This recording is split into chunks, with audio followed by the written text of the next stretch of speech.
guys, Mixed Media Girl here. So in less than 2 weeks, we will be at Fluid Art Experience in Seattle. I cannot tell you how excited I am about this, how excited I am to see you all, how excited I am for my classes and all of the other teachers. It's just going to be amazing. So let me tell you a little bit about Fluid Art Experience real quick so you know what it is. Fluid Art Experience is a 3-day learning experience of fluid art. So I will be there actually teaching business classes. If you want to learn how to make money from your art, make it into a business, whether it's a side hustle or a full-time gig, I am there to help you. So I will have 2 classes. It's going to be the same class, just 2 days on the business of art. And then I have some one-on-ones. They are almost sold out, so if you're thinking about getting one, book it now. And in these one-on-ones, I will go over your business specifically and help you come up with essentially a program to take it to the next level. So that's what I will be teaching. There will be other teachers teaching ring pours, blooms, swipes, pearl pours, all kinds of really fun, awesome stuff. And today is actually a whole premiere train, and I'm the first. So check down in the description of the video. There will be a premiere from every single one of the teachers from Fluid Art Experience. And what we're doing today is we're actually creating the piece that will be raffled off, given away at the gala dinner. Now, the gala dinner is one of the extra events from Fluid Art Experience. Every night, pretty much, there's some fun event, whether it's like a meet and greet, gala dinner, etc. At the dinner, there's a panel. You guys get to ask us anything, and then you can win one of the awesome pieces being created today. And you'll also get a sneak peek of what the teachers are going to be teaching in their classes, so you can get signed up to learn that technique. Now, I'm teaching the business of art, so the good thing about that is it kind of gives me some leeway on this painting to create whatever I want with no parameters, because I'm not teaching any painting classes. So I actually had a lot of fun with this one. I went very much outside my box, outside my comfort zone. It's actually a really, really personal piece, which I typically don't do. My goal is usually to just create something pretty. I'll tell you more about that as we get into the painting though. So here we go. So like I said in the intro, one of the fun things about these collabs, because I'm teaching business classes, I get to pretty much paint whatever I want. And I really wanted to create an awesome and very, very personal piece for someone to win at Fluid Art Experience. So I did something definitely unusual in this video for me, and that is I kind of painted my feelings.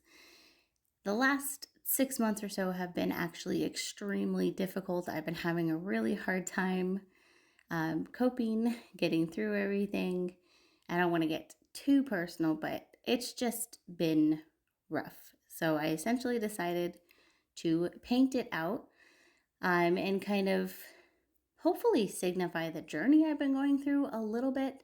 And as a lot of you know, painting is very therapeutic, really, really therapeutic, which is why I think everybody should go to Fluid Art Experience, because you'll come out better in some way, shape, or form, no matter what, pretty much guaranteed. Plus, you'll just get to meet all of us, and we're gonna have so much fun. So this is a 20 by 20 inch canvas. And I started off by painting the background with just regular acrylic paint. This is cheap Artist Loft acrylic paint, and I used only 3 colors or non-colors. White, titanium white, unbleached titanium, which is that cream kind of color, and then black. And I wanted just basically a graduated progression from light to dark here, with ideally a little more light than dark. But as we know, sometimes the darkness takes over. So I'm just using a cheap paintbrush here. Some of the bristles came off in the painting, but I wasn't too worried about it because it'll all just be covered with the next layer. So there's not too much more to say about this, but I started with the white, then went down into the unbleached white, blended those together, and then into the black and kind of blended that in. But yeah, definitely a little more black than I intended. And I went around the entire way and did the sides to match the top here as best as I could.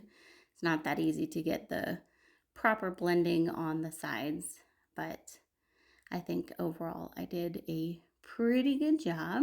So let's just sit back and relax for about another minute while I blend. And please do not forget to check down in the description for the rest of the premieres that are happening after this. You will not want to miss any of them. And also make sure you go to fluidartexperience.com and get your tickets. There's limited amount of spots left and we're going to have so much fun. One other thing that I don't know if a lot of people know is that you can sign up for just one class if you want. You don't have to sign up for the whole thing. So if you can only make it for one day, sign up for just one or two classes. If you can only make it for 2 days, you know what I mean? Like you can pick and choose. All right, so once I was done with the background, I let that dry for a couple hours and I am doing a resin piece. So after the background was dry, I mixed up my resin. I'm using Mixed Media Girl Artist resin. It's been a little bit cold, so I did put the bottles in front of my space heater for about 10 minutes or so before I mixed them. I like to start with part B in my cup first, and then I add part A, and you're going to add equal parts. Of course, just follow the instructions on the bottles of whatever resin you're using. Not all resins are the same, so mix them as they are intended. And you mix it for this one, you mix for about 3 to 4 minutes. So I did that off camera because otherwise it'd be a waste of all of our times. And then now I'm mixing up my colors. So for this, I'm using all Alumilite dyes and Polycolor Mica powders, except I also used a color from Artist Till Death. It's Color Passion, and it's called Rondaqua. And for anyone who knows Rhonda from RK3 Designs, it was a color intended just for her. It's a really pretty turquoise, and that's a gorgeous paste, the one I'm mixing up right now. So you can get that from RK3, you can get that from Artist Till Death. And then at the end here, I have the Alumilite white dye mixed with a little bit of the Alumilite yellow dye. Then I have just Alumilite white by itself. And then I have Alumilite blue dye by itself at the end here, and I decided to use that instead of black. And in the middle, I have copper mica powder from Polycolor. So those are the colors that I'm using today, and you want to make sure that you get them mixed in as well as possible. And now let's get into the actual project.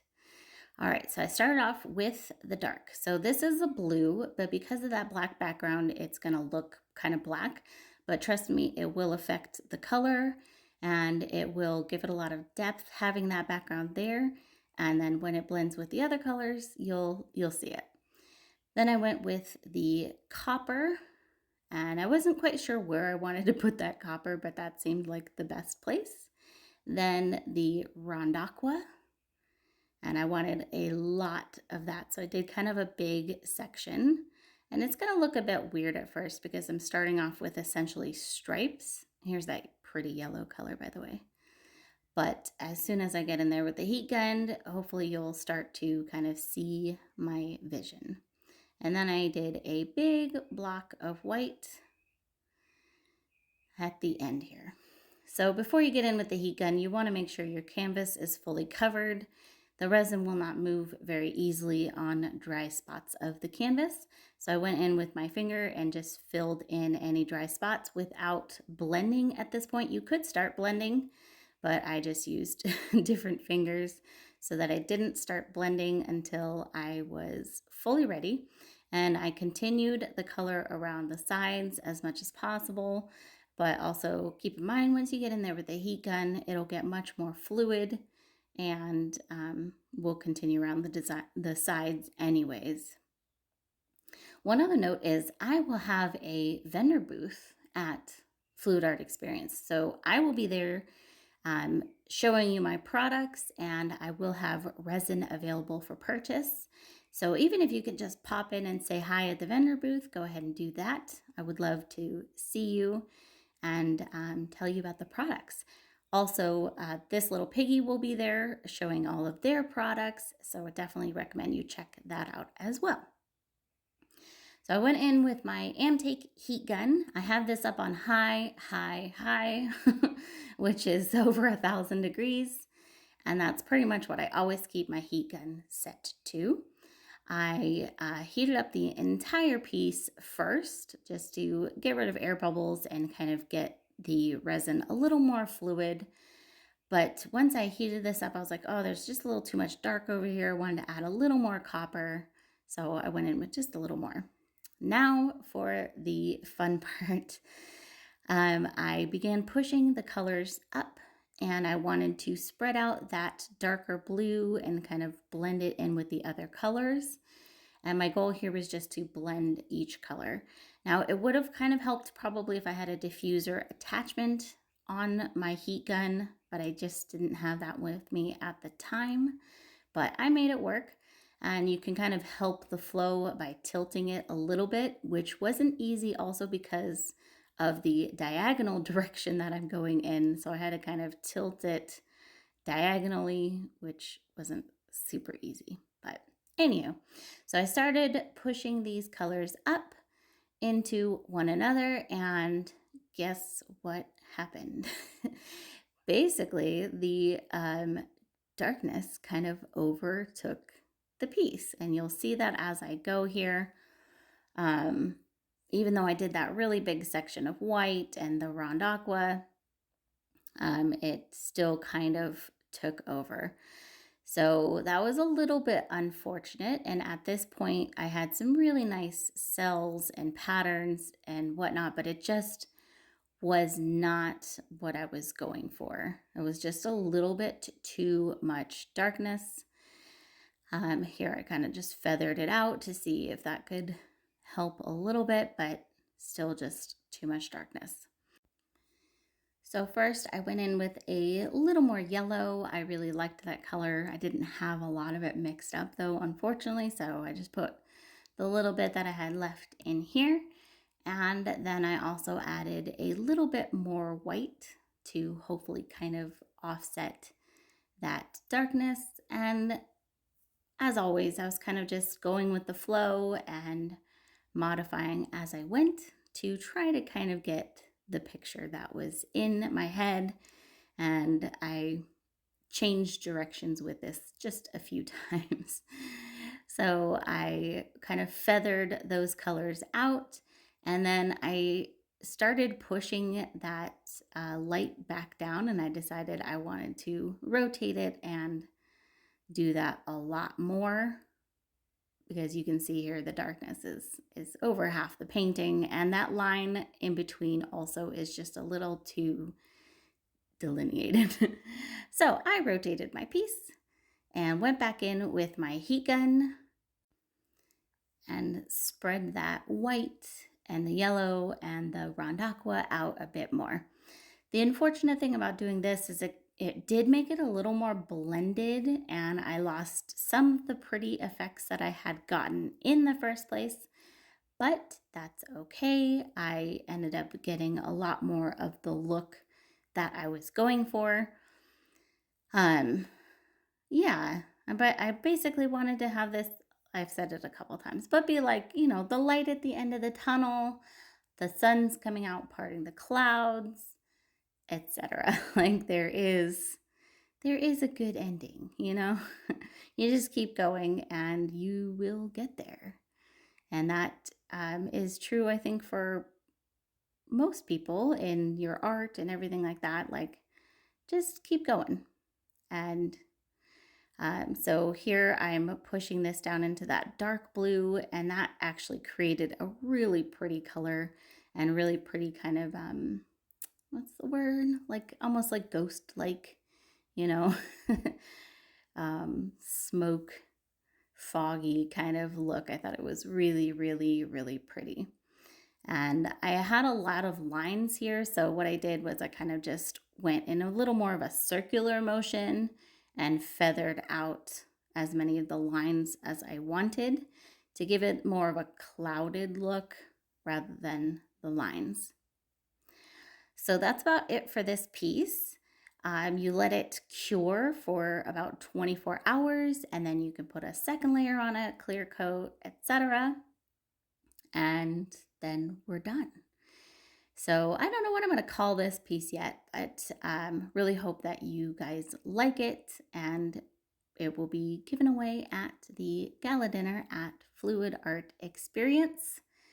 So get your tickets now.